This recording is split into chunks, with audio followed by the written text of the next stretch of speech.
నమస్తే మేడం. నమస్తే అండి. మేడం ఏంటి మేడం ప్రస్తుతం ఆంధ్ర రాష్ట్రానికి సంబంధించి రెడ్ బుక్ రాజ్యాంగం ఇంకా కొనసాగుతుంది అనుకోవచ్చు. ఎందుకంటే పొన్నూరులో జరిగిన ఇన్సిడెంట్‌ని మనం చూసాం. అసలకి దీని గురించి మీరేం చెప్తారు? ముందు నాయకుడికి ఇప్ప డిప్యూటీ సీఎం అన్న వ్యక్తే కరెక్ట్ కాదు. ఏంటంటే ఒక సినిమా దాని నుంచి వచ్చిన వ్యక్తి. అతను యువత అని చెప్పి ప్రోత్సాహంతో ఉండడం తప్పితే రాజకీయంగా ప్రజల సేవ అనేది ఇంపార్టెంట్ కాదు అతనికి. అతనికి ఇంపార్టెంటే కాదు. రెండోది ముందు ఆడవాళ్ళంటే అభిమానం, గౌరవం అనేది వ్యక్తిలో ఉండాలి. మెయిన్ ఆ వ్యక్తిలో లేదు. ఎందుకంటే ఆయన విషయమే తెలుస్తుంది. పదే అంటున్నామని కాకపోతే మూడో పెళ్లి చేసుకున్నాడంటే అతని వ్యక్తిత్వం అనేది ఏంటనేది తెలుస్తుంది. ఇంకా దాని గురించి పదే మాట్లాడుకోవడం కూడా అనవసరం. డిప్యూటీ సీఎం ఇంకా మన సీఎం గారు ఉన్నారు చూసావా, మోసంతోనే కూడారు. ఆడవాళ్ళ ఉసురులు ఎంతమందిని పోసుకుంటారు? ఇప్పుడు జగన్ గారు ఉన్నారు, 18,000 కరెక్ట్గా ఇచ్చారు అందరికీ. ఈయన ఒక 10 మంది కన్నా ఇచ్చుంటారా? మా అంటే వాళ్ళకి పార్టీ వాళ్ళకి ఏమన్నా ఇచ్చుండి అవేమన్నా చూపించాలే తప్పితే నిజమైన పేదవాళ్ళకంటూ అందించే దమ్ము ధైర్యం ఉండి చూపించమని చూద్దాం. అదే నేను చెప్పేది. చెప్తున్నారు కదా, మీరు అధికారంలోకి వస్తే మేము చూపిస్తాం, మేము అది చేస్తాం ఇది చేస్తాం అంటున్నారు.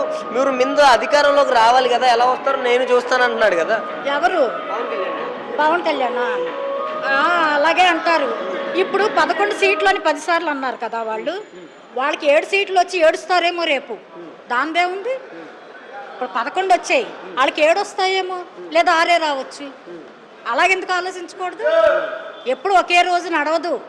ఇవాళ శనివారం అయితే రేపు ఆదివారం అవుతుంది, అంతే.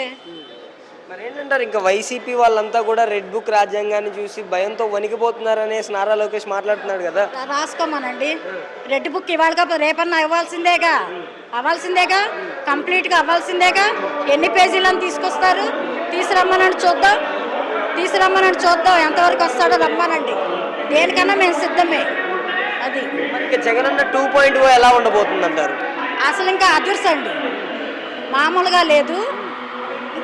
ఇంకా రానున్న రోజుల్లో ఎలా ఉంటుందో మీరే చూద్దాం. ఇదే మీటింగు మీరు పబ్లిక్లో కూడా మీరే తీసుకెళ్తారు, వాళ్ళే చెప్తారు. అది చంద్రబాబు నాయుడు గారు ఆధ్వర్యంలో ఎలాగుంది, ఇటు జగన్ గారు ఆధ్వర్యంలో ఎలాగుంది అనేది జనాలే చెప్తారు. మేము కార్యకర్తలను చెప్పడం కాదు, జనాలే చెప్తారు.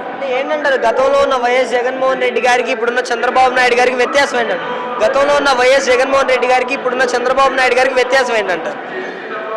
వ్యత్యాసం ఉంది. ఈయన నిజాయితీగా పథకాలన్నీ నిలబెట్టుకున్నారు. అదే నిజాయితీ ఈయనకు ఉండాలి కదా, లేదుగా. అదే వాళ్ళిద్దరికి ఉన్న వ్యత్యాసం, ఇంకేముంది? ఓకే.